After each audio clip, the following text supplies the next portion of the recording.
Hello everyone, as we have already discussed 8 rules of implications, now we are ready to solve exercise 7.2.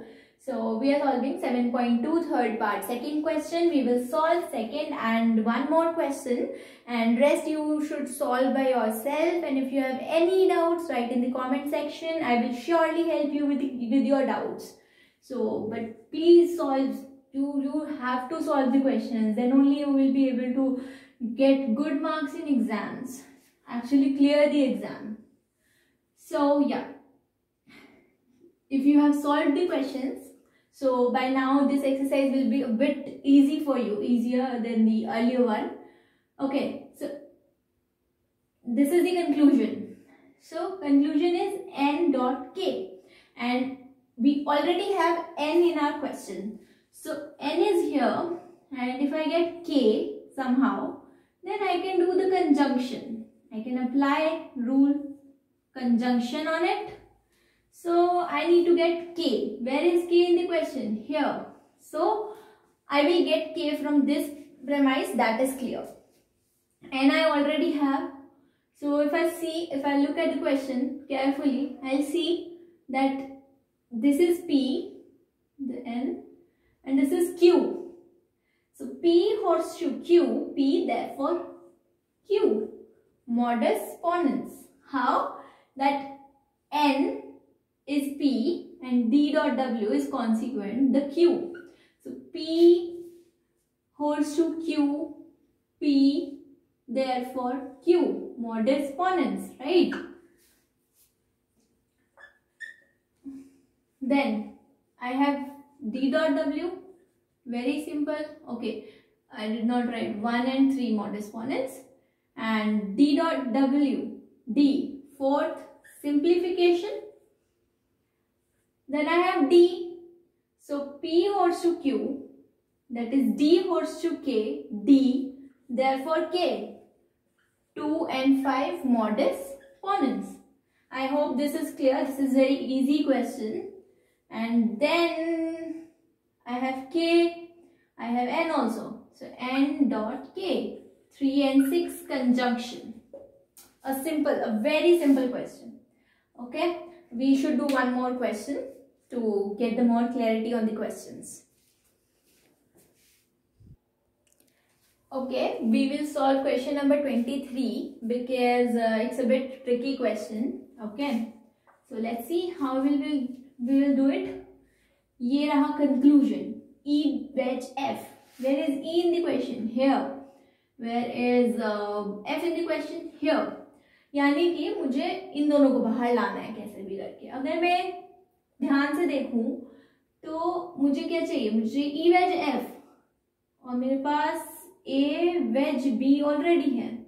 तो अगर मैं A horseshoe E dot B horseshoe F ले आऊं कैसे भी करके, तो A wedge B तो है, A wedge B ऑलरेडी है क्वेश्चन में, तो E wedge F आ जाएगा, यानी कि कंक्लूजन जो मुझे चाहिए, राइट. तो अब ये कैसे करेंगे? हमें कैसे भी करके ये लेके आना है, ये टर्म लेके आना है.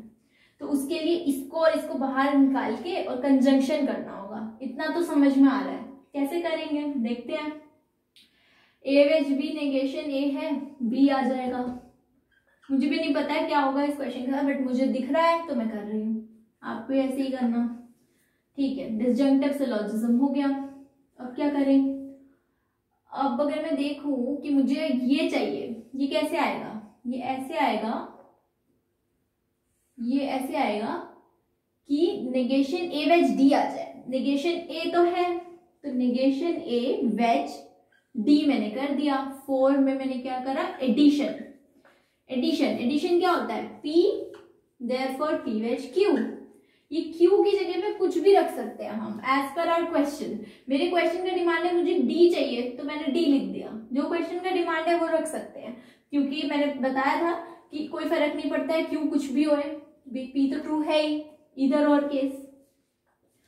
तो ये मिल गया. तो इससे बी होर्सशू एफ आ जाएगा. कैसे आ जाएगा? 1 और 6 में मॉडस पोनेंस लगा के, मॉडस पोनेंस, राइट.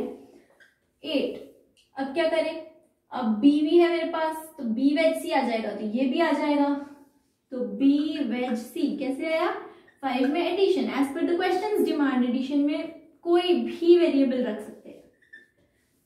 तो 2 और a होल्स टू e कैसे आया, 2 8 modus ponens, right?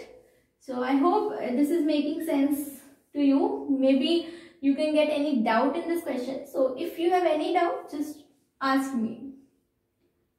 A dot e, okay? तो हमें क्या चाहिए था, हम कैसे भी करके ये और ये कंजंक्शन कर देंगे, तो हम कर सकते हैं हम a holds to e dot b holds to f, क्या कर दिया 9 और 7 का कंजंक्शन।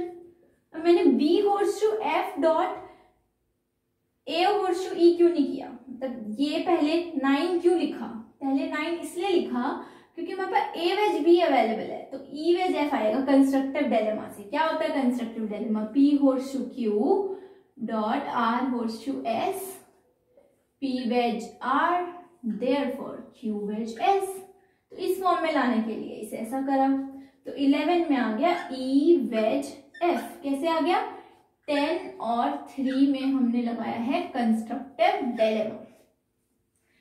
थोड़ा सा ट्रिकी क्वेश्चन है लेकिन इजी है, अगर फॉर्मूलाज अच्छे से याद कर लेंगे it's very easy. So this about the exercise 7.2, इसके क्वेश्चंस कर लोगे तो ये भी हो जाएगी, एंड इसके बाद फिर 7.3 करके 7.4 पे पहुंचेंगे, एंड देन मतलब आगे थोड़ा सिंपल ही है, रूल्स ऑफ रिप्लेसमेंट है, उसके बाद हो जाएगा, फिर हम हमारे मेन क्वेश्चंस की तरफ मूव करेंगे।